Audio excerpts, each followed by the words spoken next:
இன்னைக்கு சேகர் பாபு அவர்கள் தூய்மை பணியாளர்கள் போராட்ட களத்திற்கு சென்று அவர்களுக்கு ஜூஸ் கொடுத்து அந்த போராட்டத்தை முடித்து வைத்தார். இதை பாராட்ட வேண்டிய கடமை எல்லோருக்கும் இருக்கிறது. ஆகஸ்ட் மாசம் துவக்கிய போராட்டம் இன்னைக்கு ஜனவரி மாசம் வந்து விட்டது. பொங்கல் பக்கத்துல இப்பதான் அவருக்கு கண்ணு தெரிஞ்சது போல இருக்கு போராடுபவர்களை பத்தி. இவர் யாரு முடித்து வைக்கிறதுக்கு? இவருக்கு என்ன அதிகாரம் இருக்கிறது? அங்கே எங்கே மேயர் இல்லையா? அங்கெல்லாம் ஒரு முதலமைச்சருக்கு சமமான பதவி தான் மேயர் என்பது, சென்னை மேயர் என்பது. எங்க அந்த மேயர் எங்க போயிட்டாங்க? காணாம. அந்த மேயருக்கு பினாமி ஆயுது.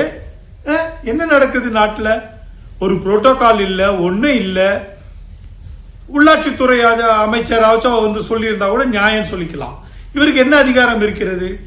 ஒரு டெண்டர் கொடுக்கப்பட்டால் அந்த டெண்டர்ல காலக்கெடு கொடுக்கப்பட்டிருக்கும், 5 வருஷம் 10 வருஷம் ஏதோ ஒண்ணு. அப்படி இருக்கும்போது இவர் எப்படி அதை கேன்சல் பண்ணுவாரு? இந்த ஜீவோ வெளியிட்டாரா? முடியுமா? மதுரவாயில் பாலத்தை ஜெயலலிதா அம்மையாரு அவங்களுக்கு கொடுக்க வேண்டியது கொடுக்கலன்னு சொல்றதுக்காக தான் நிறுத்தினாங்க. அதுக்காக ஒரு பழி.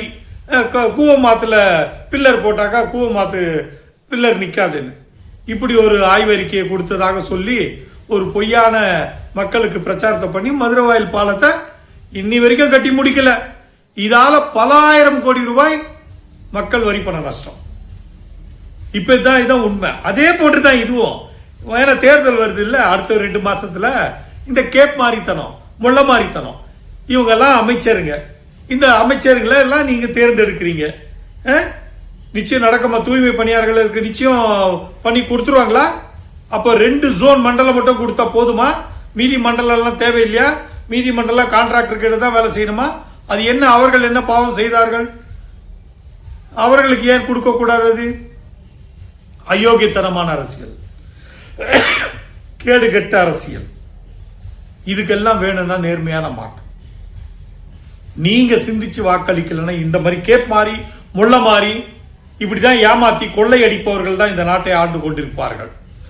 5 லட்சம் மக்கள் வாழ்ந்தா போதும்.